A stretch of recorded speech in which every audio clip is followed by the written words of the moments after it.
l'ennemi de l'homme. Mes frères, mes sœurs, famille, permettez-moi de prendre encore parole ici aujourd'hui, non pas pour remettre en cause les orientations scolaires et systèmes éducatifs, encore moins les condamner, mais pour parler de l'éducation d'un autre type, un type nouveau d'éducation. De tous nos ancêtres, tous ont connu la mort, en dehors des cas comme celui de Enoch, Élie le prophète de Dieu et Jésus-Christ le ressuscité. En dehors de ces trois hommes, il n'y a rien de nouveau sous le soleil. Tous naissent, vivent leur vie et meurent. Et pourtant, une certaine éducation nous dit que Dieu est amour, vie et gloire. Un proverbe populaire courant ne croyait pas si bien dire que l'ennemi de l'homme, c'est l'homme. Et d'aucuns pourront comprendre que l'homme a pour ennemi ses semblables, mais en fait, sous un autre aspect, l'homme a pour ennemi lui-même. Et comment cela est-il possible? Comment pourrait-on le comprendre? De qui l'homme tire-t-il son tribut? De qui l'homme tire-t-il son trésor? Un bon arbre peut-il produire de mauvais fruits? Pouvons-nous tirer des bons fruits de Dieu qui est amour et produire des mauvaises œuvres? C'est peut-être parce que l'homme a un ennemi. Et en fait même, l'homme n'a pas un seul ennemi, mais l'homme a plusieurs ennemis. Et on peut les classer en deux catégories. Les ennemis visibles et les ennemis invisibles. L'homme rebelle est ennemi de lui-même. Pourquoi? Parce que l'homme ne pouvant pas vivre seul dans un tel environnement comme le nôtre, l'homme ne vivant pas seul et les hommes n'ayant pas les mêmes sentiments, les mêmes émotions et les mêmes inspirations, bien que aspirant au même bonheur. Et la vie communautaire nous est presque imposée parce que, je disais, l'homme ne peut pas vivre seul. La vie sociale impose donc des règles au-delà des règles, on a imposé, on a élaboré des lois et différents règlements nationaux et internationaux. Juste ou injuste, la question est ouverte et cela peut dépendre des rapports de force et des différents intérêts de tout un chacun et de regroupements et de peuples. L'homme a mis en place les systèmes éducatifs. Certains sont voulus, d'autres sont imposés. Et ces systèmes éducatifs voulus ou imposés ne cessent de creuser les écarts entre les humains. Il y a les nantis, il y a les moins nantis. Et l'éducation telle que nous la concevons aujourd'hui, peut-elle être le seul chemin menant au bonheur de l'homme sur terre? La question est posée, elle est ouverte. Parce que les facteurs comme la paix, le bonheur, l'amour, le respect des autres et les différentes croyantes sont les valeurs que l'éducation même que nous supportons a relativisées sous le prétexte des libertés fondamentales de l'homme. Nos ancêtres avaient fixé des règles de bonne conduite pour que nous vivions en harmonie avec elles. Malheureusement, la civilisation moderne nous force à les négliger sous prétexte qu'elles sont archaïques par rapport à l'évolution de nos mœurs modernes et de la science. Et même, la parole de Dieu est relativisée quand elle n'est pas combattue. Je dis que la parole de Dieu est relativisée quand elle n'est pas simplement combattue. Donc, l'esprit de rébellion et de désobéissance est le premier ennemi de l'homme. l'homme oublie que le fondement même de l'existence est la parole de Dieu. Ignorer cette réalité de manière consciente ou inconsciente, c'est se détruire et devenir son propre ennemi et s'ériger en ennemi des autres. Il y a une certaine ignorance et je vais l'appeler l'ignorance intellectuelle. L'ignorance intellectuelle est cette ignorance qui croit tout savoir à cause de quelques connaissances livresques accumulées, fussent-elles bénéfiques à la marche de la société, ou même si elles nous procurent notre pain quotidien, un bon rang dans la société. Cela demeure quand même une ignorance.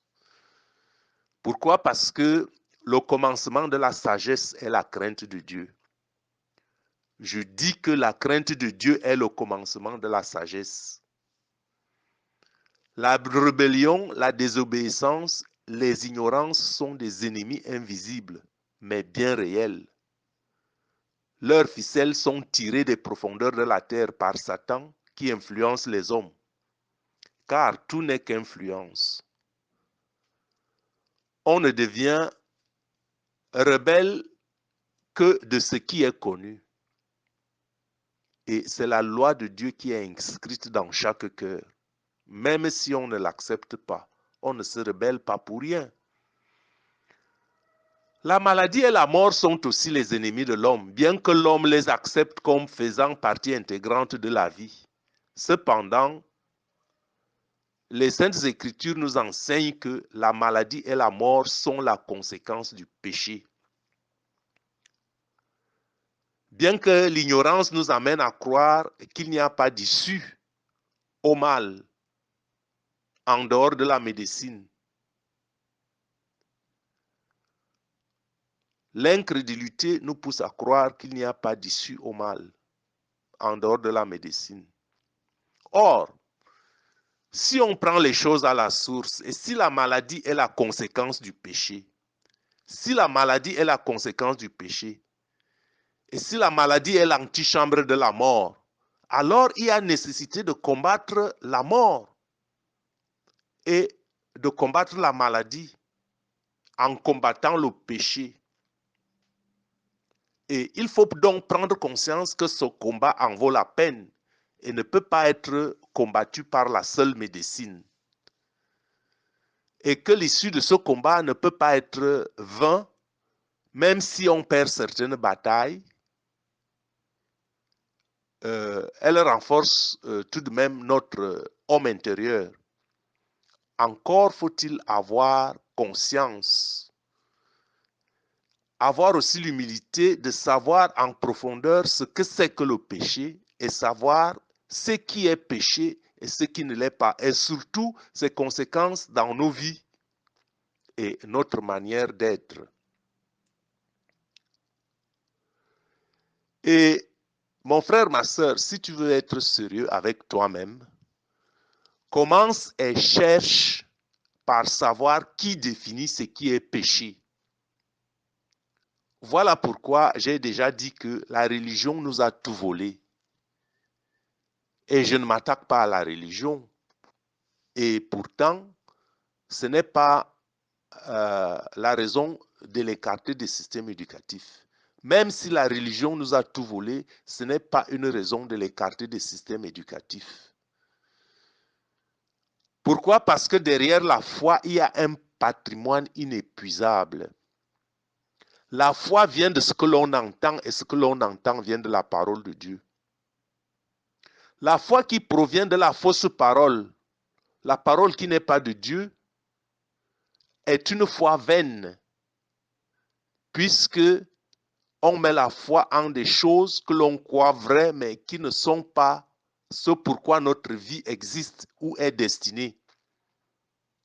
Et voilà donc le véritable problème. Ce n'est pas que la religion soit une mauvaise chose, mais c'est parce que il y a des religions qui prônent une foi qui donc à la fin s'avère vaine, sans résultat.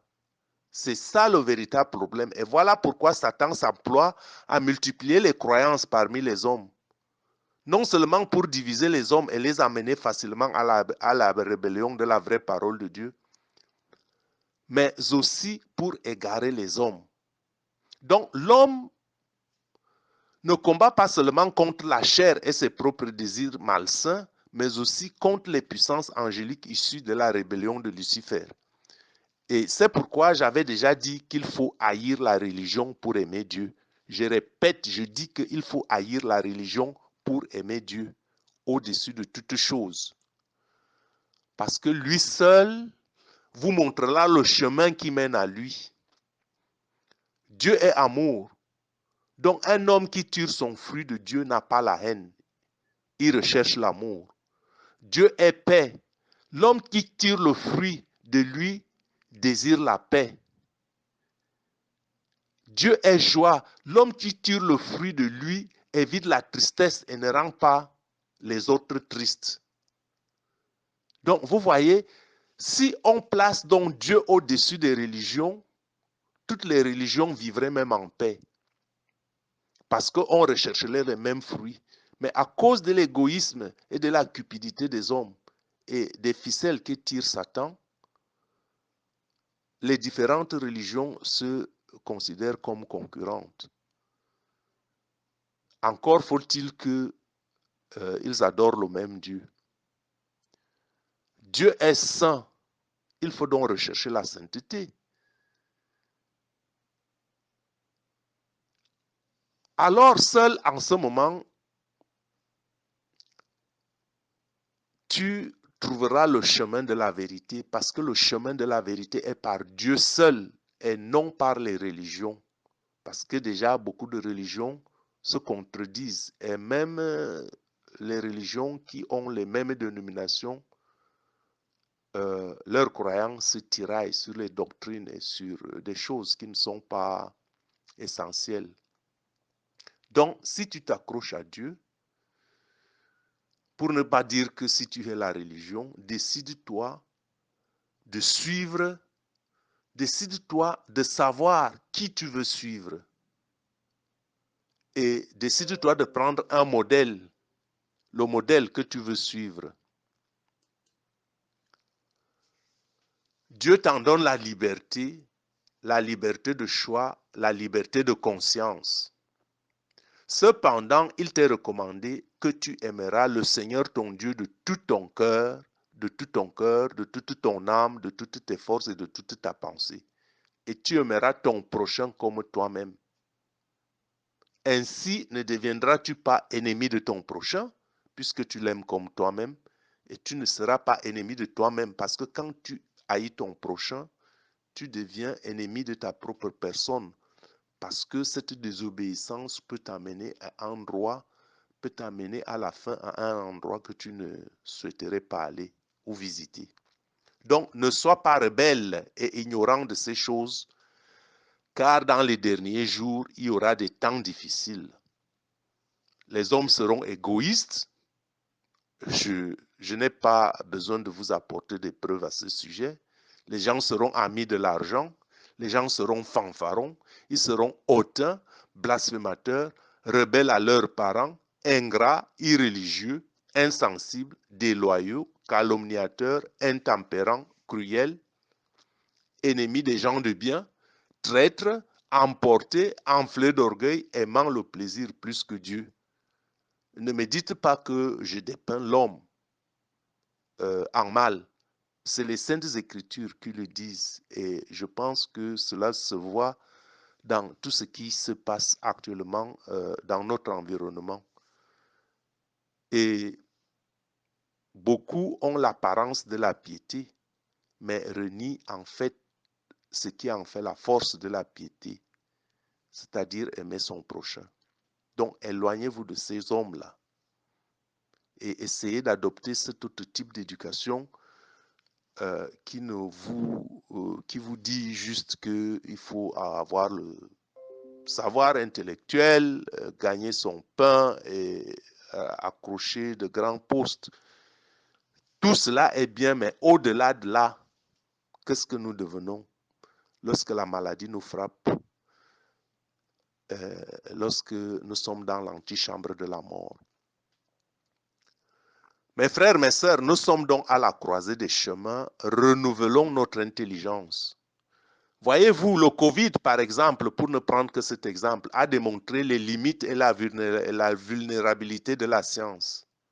Et que la science n'est pas ce qu'elle voulait nous faire croire être. Et même, regardez autour de vous.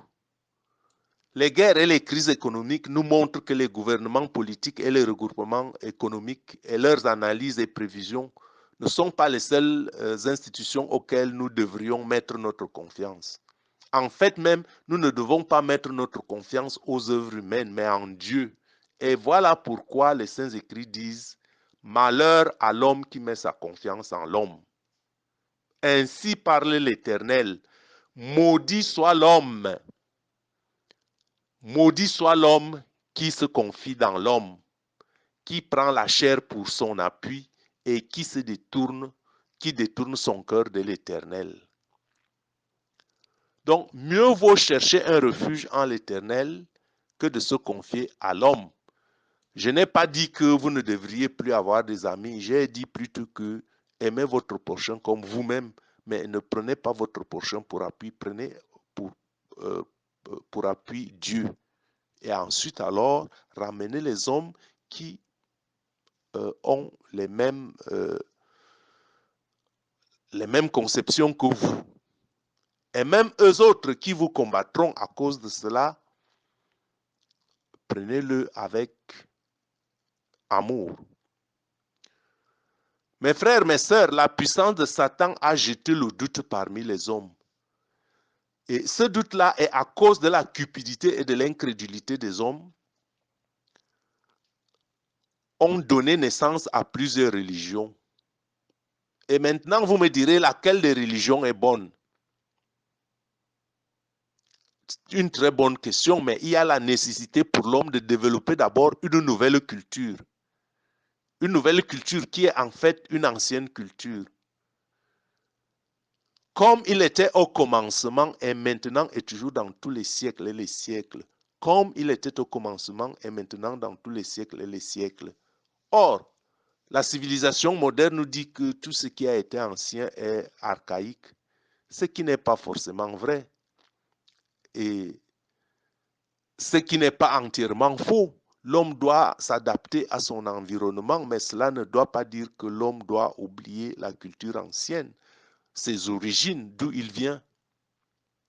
Et moi, je vous le dis, je ne vous le demande pas. Je dis que le modernisme détruit plus qu'il ne construit. Le modernisme détruit plus qu'il ne construit. Avez-vous déjà entendu parler, par exemple, des gaz à effet de serre? En fait, l'effet de serre est le déséquilibre par les activités humaines, en particulier l'utilisation d'énergies fossiles comme le pétrole, le gaz, le charbon. Celle-ci provoque artificiellement l'augmentation des concentrations de gaz à effet de serre dans l'atmosphère et par conséquent accentue le réchauffement de notre planète. Bon, un jour, le soleil brûlera les satellites que vous avez placés dans les orbites et la Terre tombera dans un chaos total, un blackout. Les hommes ont fait confiance aux divinités. Or, parmi toutes les divinités des hommes et les prophètes, seul Jésus-Christ a ressuscité les morts. Seul Jésus-Christ a ressuscité des morts et a ressuscité des morts. Par conséquent, la résurrection est la preuve que Jésus vit et règne par son esprit. Voilà pourquoi il est le seul digne de louange et de prière. L'auteur et le consommateur de la foi. Mon frère, ma soeur, famille, si tu entends le son de ma voix, mets ta confiance en Jésus-Christ et pas en un autre.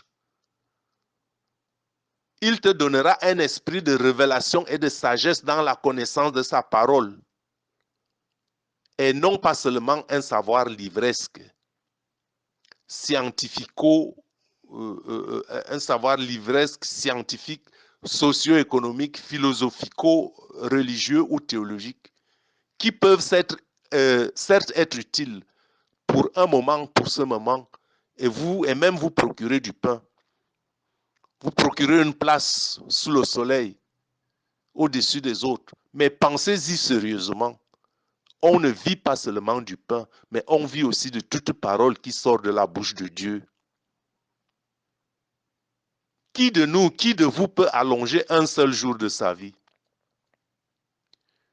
Par contre, toutes les autres divinités, autres que le seul vrai Dieu en qui vous mettez toute votre confiance, elles sont muettes, elles sont sourdes et aveugles.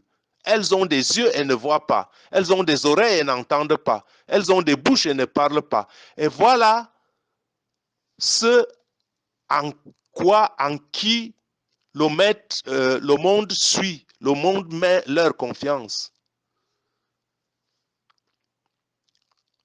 Le monde les suit comme des moutons sans berger.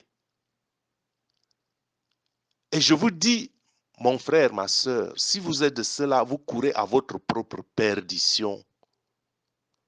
Et voilà pourquoi Dieu réitère son amour. Voilà pourquoi Dieu suscite des hommes pour nous rappeler de temps en temps à l'ordre. Dieu réitère son amour et beaucoup se demandent en quoi nous a-t-il aimés. Dieu a tant aimé le monde qu'il a donné son Fils afin que quiconque croit en lui ne périsse point mais ait la vie éternelle. Il faut prendre conscience de l'amour de Dieu, même si les circonstances de la vie ne le prêtent pas. Dieu nous demande de vivre par la foi et non par la vue. D'abord parce qu'il est Dieu, il voit tout, il connaît tout, il sait tout et il peut tout. Il est le seul chemin, la vérité et la vie. Il s'est incarné en Jésus-Christ. Et de tous les prophètes de Dieu, le seul qui a ressuscité des morts est Jésus-Christ. Commence donc par obéir à sa parole puisqu'il te veut du bien. C'est son sang, seulement son sang qui nous purifie de nos péchés. Il est l'agneau qui enlève le péché du monde. Le sang des boucs et des moutons que vous égorgez ne vaut pas plus que le sang divin puisque Christ est né de l'Esprit Saint. Et il a versé son sang pour tous les hommes, une fois pour toutes. Je l'ai pris pour toi, je l'ai pris pour qu'il vous donne un esprit de discernement, afin que vous preniez conscience que tout autre sacrifice, hormis Jésus, vous conduira au lieu du tourment éternel. Ce n'est pas du fanatisme religieux, c'est une vérité. Et à ce niveau, nous avons déjà doigté l'ignorance, l'incrédulité, le manque de sagesse dans la connaissance de Dieu comme le premier ennemi de l'homme. Nous avons cité Satan comme celui qui influence le genre humain dans le mal, par le mal, au travers des œuvres des ténèbres. Nous avons doigté la maladie, la mort, la pauvreté matérielle et surtout spirituelle comme les ennemis de l'homme. Voilà pourquoi la prière est l'arme la plus redoutable et redoutée de Satan. Et il vous y empêchera par des doctrines des démons et tout autre stratagème et stratège qui vous éloigne de Jésus-Christ, qui est le Verbe de Dieu. Jésus-Christ est le Verbe de Dieu, la parole qui s'est faite chair et qui a habité parmi nous, parmi les hommes, et qui a versé son sang pour purifier le péché du monde et rétablir les hommes de bonne volonté dans la dignité des fils de Dieu. Parce que l'on reconnaît le bon arbre par les bons fruits. Le Fils de Dieu, les fils de Dieu sont connus par les œuvres de lumière et la parole de leur bouche, la parole de leur maître, le véritable. Cette parole était auprès de Dieu dès le commencement de toutes choses, et par elle toutes choses ont été créées. La science vous enseignera que le Big Bang, que le monde a été depuis des millions d'années créé par le Big Bang. Et quoi? Qu'est-ce qui était? Qu'est-ce qu'on explique encore derrière? Doctrine des démons. Donc, mon frère, ma soeur, famille, l'ennemi de l'homme est la désobéissance à la parole de Dieu, cette parole qui s'est faite chair. L'ennemi de l'homme, c'est le péché. Par la désobéissance de Adam et Ève, ils ont passé le pouvoir de domination à Satan. Voilà la cause de nos souffrances. Voilà la cause de vos souffrances. Il a donc plu à Dieu de nous envoyer un homme Un homme par qui il nous réconcilie avec lui par sa mort à la croix.